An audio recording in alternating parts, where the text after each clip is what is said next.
to Slaterpod 31, or should I say Allegra or Bundi, because I'm in the Swiss mountain town of Lux. Hi there. Hello, I'm still in London. Still in London. No mountains in London. Are there mountains in London? No, Small ones? Hills? definitely not. Some hills, yeah, definitely some hills, yeah. What's the tallest hill? Oh, come on. I actually don't know. There's one in South London called Box Hill that all of the cyclists go up, so I'm guessing that's quite large, high, That's why they go. steep. Steep. I don't know. Yeah. Okay. Yeah, there's no mountains. No mountains in London. It's flat. No mountains to speak of. Yeah, lots of mountains here. There was I climbed up to, what was it, 2,600 meters last Nice. Sunday, and then we kind of crossed this. We had to cross a couple of snow fields, and then we turned back. It was two. We were like Okay. we were hiking with the running shoes, and it was yeah, it got a Bit much. got a little much. Yeah, from hiking to agenda of Slaterpod 31. So first we're going to kick off with GPT-3. If you haven't heard of it, you will now. But it appears like anybody on Twitter or everybody who's ever logged in on Twitter over the past 10 days has heard about it. It's a giant language model. Then we're going to move on to Kudo and them raising $6 million. Kudo, the RSI platform.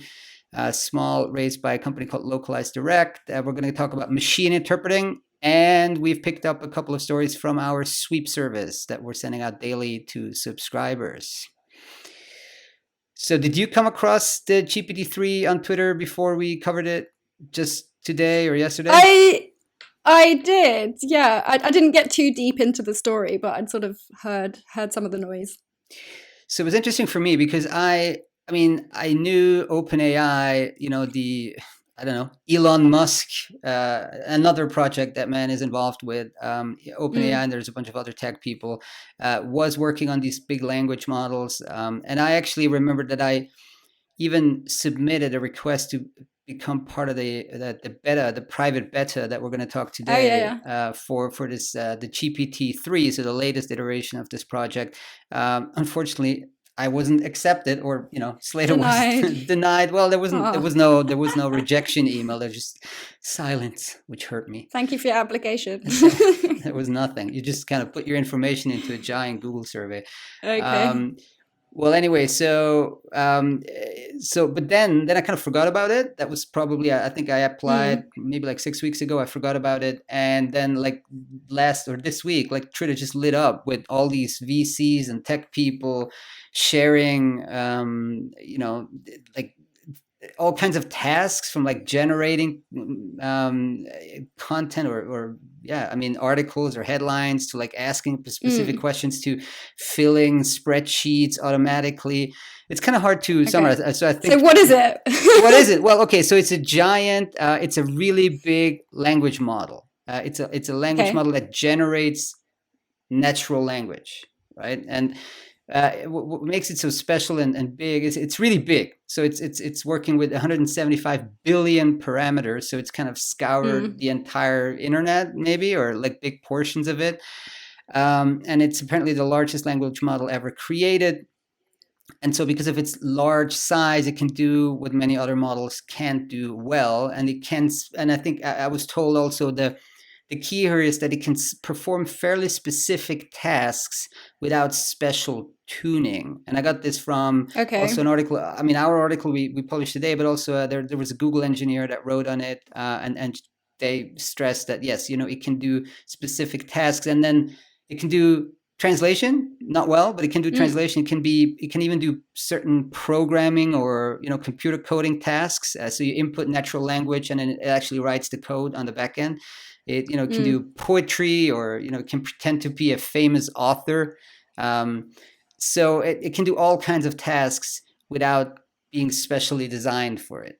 But that's also one of the drawbacks. I spoke to an expert in machine learning AI in the language space, and yeah, I mean, what I learned was that this model, again, it can do all kinds of tasks, but it's probably going to be inferior to any specifically designed model still. So in terms of translation, it's almost certainly does worse in a case like translation, where there's plenty of competitive system for that were built for exactly that task. right? Yeah. So look, I mean, it's kind of hard to summarize it in a short podcast if you're not an expert in this. What I found interesting is that Twitter lit up like crazy, and I've never seen that much enthusiasm, at least in my Twitter feed, from these types of people about something that was related to language, right? And it's also interesting that you're not only generally you don't have just big tech companies now chasing language as a key component of their of their strategy. We spoke about India and Google last time, and and these for-profit companies. Now you have nonprofits like OpenAI also really pushing into the language component of AI. I mean, there's all kinds of other areas in AI, computer vision and all these other things that have nothing to do with language, but this has really generated a lot of buzz and traction. And it also shows that language obviously is key to AI in general. I mean, and being able to have natural language input to perform certain tasks is critical. So there's all of this brain power, money, and processing power being poured into solving certain language tasks that will eventually again lead to another quantum step in how translation is being processed as well. Eventually, right now it doesn't, as we said before, but it will have an impact. So I think people need to keep an eye on these developments, even though they don't have an immediate application for the translation localization industry. Yeah. Right. That's why I want to highlight it, even though I have to admit to my ignorance on the nitty-gritty details. But go on Twitter. There's a number of people that have developed like tools where you can like input certain tasks, and you can. I mean, they've built like small little web tools where you can kind of test the system. So go and check it out. Apparently, for translation, it's not fit for production yet, and probably will never be, as we just mentioned. So moving to the world of finance, I think there's a couple of fundraisings we want to highlight in today's pod. Yes, a couple of ones that we became aware of this week. So one, firstly, is in Sweden, Sweden-based localization and software company called LocalizeDirect. So they've raised $1.1 million and specifically designed for a headless CMS, which is specifically for game developers, and it's designed to support multilingual game projects. So yeah, I mean, interestingly, we've got a couple of people here. The investment was led by a company that is owned by the IKEA Family Foundation. Maybe everything in Sweden is owned by the IKEA Family Foundation. Essentially, yes. Yeah. So this is I think a fund called Entrepreneur Invest. And along with a few other investors, and the actual CMS product is currently it's called Gridly. It's currently in beta, and it will be released later this year, probably in September. Yeah. So I mean, it's not a big amount, but it's another I mean, localization related investment, and that rout's definitely over. We spoke about it over the past few pods that we're truly moving out of the couple of months where there was no funding going on into localization and translation, MT, etc. We're truly away from that. We're back to like 2 or 3 deals a week now. It's picked up. It's definitely picked up. Picked up a lot. I mean, there's so much activity from investors, people looking at the space. So yeah, I think that bodes well, frankly. I mean, it bodes well for the space, and if you're in the right areas, it's something. It's a positive, a net positive for the industry. Yeah. Then there's another one that I find very, very interesting, but almost not predictable, or it was inevitable. It's another company that's in the right space, and I think particularly at the moment. I was looking for the word inevitable. That was inevitable, right? So tell us about the inevitable fundraise this week. So we have Kudo, a remote simultaneous interpreting platform that has raised $6 million. So the round was led by Felicis Ventures, along with 4 other VC firms or investment firms that participated. So you say inevitable. I guess that's because there's been so much attention placed on sort of conferencing in general, video conferencing, and then obviously within our space, within the language industry, in terms of sort of how you can continue those multilingual meetings and facilitate them online, obviously, because nobody's meeting in person, particularly. So with Kudo, then, just a little bit about that platform. Interpreters are able to log into the platform themselves and speak. So they're interpreting on these language channels that listeners can kind of tune into. They can switch between them, and then obviously listen to the interpretations of the speakers in their own languages. Interestingly, I mean, there is a slight services element to Kudo in that they do have a pool of, I think they said around 8,000 interpreters, but it seems like for the overwhelming majority of customers, customers are actually bringing their own interpreters with them to the meetings. So customers can kind of set up these meetings ad hoc as and when they want to, just sort of spin them up on the fly. I think, and then there's also sort of a subscription-based model as well. Let me just pause you there for a second. I think I think they said like a quarter is of the. Yeah, right. Of the interpretations are done by their pool of interpreters, but then I mean 75% is actually people bring their own interpreters. Probably not something that the VCs were super keen on, like getting into the services business. Of course, they all want to have the pure tech component, so that they're they facilitate. Introductions to interpreters or having an interpreter pool, but it's I'm not sure. I guess they're keener on the tech component of it. So what's the volume that they're doing a week, a month? Yeah, they said, I think this was in I think TechCrunch article that reported it, about 650 meetings a week they're currently facilitating, and so it seems quite a lot. That's a lot, depending what you count as a meeting. Already. It's probably not 650 conferences a week, but meetings, maybe it's kind of business meetings where you patch somebody in. But I mean, they didn't go into too much detail, obviously, but I mean, I think all of that to highlight that obviously coronavirus generally has been a big demand booster for this product.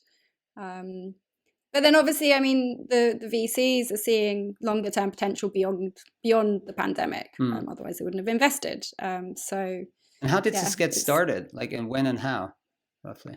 I think they said started conversations a little while ago, but actually it was all very quick to happen. So the CEO, Fardad Zabatian, said that it took about 6 weeks, or just actually less than 6 weeks, to close the funding round from start to finish. So that's for the funding. Yes. Okay. Yeah, that's super fast. All right. So that particular funding round took 6 weeks to finish. Oh, okay. And if you're talking about the actual company, the product, so they've been around in the space since, I think they had a proof of concept launch back in 2016. And the company itself started in 2017, and then finally brought a sort of market ready version to the market in 2018, sort of late 2018. And originally, so they've been operating until now with friends and family money and also angel investors, but around or not more than $1 million investment. That's about the same timeline for Interprify, my neighbors in Zurich. They've raised in 7 or 8 or 9 steps. Nothing, I don't think they've ever raised around 6 million at that type of size, but probably in terms of the overall funding, they're right about. They've done a lot of bridge rounds, haven't they? Yeah. So it's interesting, competitive market, and depending where you are, it's probably already fragmenting into which particular vertical you're servicing. Maybe international organization, European Union, and then kind of more business meetings, big conferences. There's probably a fair amount of customization for each customer segment there as well. I find it interesting that big LSPs haven't really gone into this. It seems like would have seemed such a natural with a platform. Yeah. I mean, I think in the RSI space potentially not, but I know sort of the Big Word and a number of other people have made quite a lot out of their interpreting software, their interpreting platforms. But it all does seems more along the lines of sort of the VRI, right? The VRI, the video remote, rather than the sort of multilingual conferences that you would see like in the UN or NATO and things like that. I think for anybody not familiar with the space, like when you say video remote interpreting and remote simultaneous interpreting, that would be the exact same thing. But I think, video remote interpreting would be for, in the police or in a hospital setting. There's a lot in healthcare. Yeah, or healthcare. It's these types US. of consecutive situation. And an RSI really is a conference where, there's a live show going on, and people are patching in and listening to it in various languages that are live interpreted. So it is different, but still I find it odd that like a big LSP wouldn't just say, hey, look, let's get into this space. And since you're now able to raise significant funding doing this, there seems to be a fair amount of business in it. So I'm not sure why the LSPs would leave this to startup competitors. But hey, kudos to Kudo. I'm sure I'm not the first person to say that. To Fardat Sabitian. I think he's based in New York. At least that's where they sent us the picture from. All right, so we're moving from interpreters in a booth at a physical conference to remote simultaneous interpreting. And now we're going to go full science fiction with machine interpreting. Machine interpreting. Right. So in our sweep service, we picked up a story by, or a story about machine-interpreting.com, which apparently just launched, which is an open source machine interpreting tool. And it went live. And it's going to be, I think the code will be open sourced fairly soon. This has been developed by Claudio Fantinuoli at the University of Mainz in Germany. He's a very, very active on Twitter, and I think sometimes I like him. It's fairly controversial. So he's he's pushing this the concept of machine interpreting fairly, with a lot of enthusiasm, and then you sometimes get a bit of pushback from the interpreter community. So this project, again, machine interpreting.com. Also interesting that he chose the .com domain, not the .org domain, if it's open source. So maybe he's as passionate about domains as I am. So he says that the project targets conference interpreting, simultaneous and consecutive. For now, it only targets what he says are formal speeches, like the ECB president or like, the UN or like things like that. So not, I guess, like live interactive business talk like we just had with Kudo. Like almost scripted. Almost scripted. What they had on the website was like the head of the ECB, the European Central Bank at the time. I think he's actually no longer the head of the ECB. There's is he? I'm not sure. Anyway, talking like in this super scripted way, like literally reading off a script, right? Yeah. But you still don't know what he's going to say for a central bank. I mean, this is, they're there and they're talking to the public. You don't know what they're saying, but they're reading off a script. So that might be somewhat easier. And also the language is very formal and it has a lot of parallel data to learn from. It has a start and an end as well. If you've scripted it, you've got a complete sentence. Whereas if you're talking ad hoc, you might not actually go anywhere with your sentence. That's a good point. And that's always that's very tough to interpret. So he says at the moment it works better in short consecutive mode, but it can also work on continuous speeches, like the one I just pointed out with ECB. And it also cautions that you don't expect quote unquote human-like performance. The system's definitely not there, they say, but they will improve in the future, and they will also reduce their is this French? Décalage? Yeah. Okay. Décalage, yeah. Décalage, the latency. I read that and I was like, is that a word in English? No. I don't know. Décalage. Well, it's probably one of those words that sort of transfers through from academia or from, I don't know. Maybe some interpreters are going to be like, no, I don't know. But latency seems like a technical term, but décalage is maybe an interpreter term, and I'm sorry to all the interpreters who are listening, but it's probably how far an interpreter maybe is, quote unquote, behind, right? Yeah. So it's the lag, isn't it? It's a lag, yeah. The person speaking and the interpreter speaking.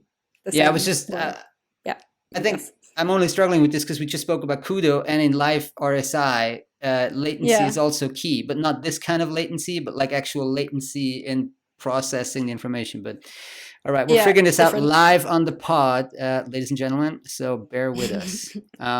So they say they will make the code public soon. So I think it's very interesting. People should head over there and definitely follow Claudio on Twitter. it's definitely one of the accounts worth following. And also another story we picked up on Sweep is Amazon Translate adding another feature. This time they're advertising that they're translating power that can like a how to translate PowerPoint presentations using Amazon Translate. Look, is this? I thought this would have already been a thing. No, I mean, is this groundbreaking? It's absolutely not groundbreaking, and okay. I'm going to tell you why I think it's still interesting. It's only interesting in that big tech continues to customize empty solutions, right? Yes. And I mean, there's some other tech companies, they published like maybe 2 or 3 years ago, hey, we also need NMT, let's publish a paper, let's set up a framework, let's have a service, but then like nobody actually cared about it, nobody followed up, right? With Amazon Translate, I'm getting the feeling that there's regular announcements of new features. Like every 4 weeks, every 6 weeks, there's a blog post, hey, you can do this, you can do that, and again, yesterday it was, you can translate PowerPoint presentations using Amazon Translate. So they're on it. They continue to have people dedicated to this. They continue to add features, and over time, those features add up.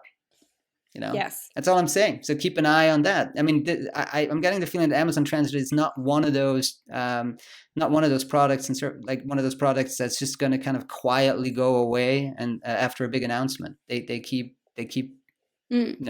adding features to it, and they will add up over time. But this is very much for their own devices, though. As in, the reason that this has been, when they described it, they were saying that they're solutions architects and they often translate technical content, and that it takes time, blah, blah, blah. So it seems like it's not like they're adding it for somebody else. They are adding it sort of for their own internal use. No, I don't think so. I think it's, well, I think they're pretty good at giving you like real life scenarios, or like the non-specialist, hey, that's how we're using it, like a use case. It's a use case. So they don't just put the how to, but they also give you the use case for it. And if you if you go to their blog, there's probably like 20 different posts around Translate, and they always have kind of a bit of a story around it. Hey, I'm the product manager in Brazil. We have technical content, and I'm using it for that. So again, baby steps, but it's adding up. Yeah. Then let's just close on, and we're jumping around here a little bit. Apologies for that, but there's 2 regulatory stories just to underline how the regulators drive demand in the language industry. And I think first is Australia, and then I'm going to close on something in Switzerland here. So tell us about Australia. Yeah. So it's a potential change, I suppose, and really it's a call by the opposition, the Labour Party in Australia, calling on the government to basically fund a program to make sure that information relating to coronavirus pandemic is available in languages other than English. And they're saying, particularly in the state of Victoria, where they've experienced a second wave, there is a sort of higher proportion of people who speak a language, or households that speak a language other than English. So apparently overall in the country, it's like 1 in 5 Australian households speak a language other than English, but it seems to be higher in the suburbs of Melbourne, where this second wave is kind of taking off.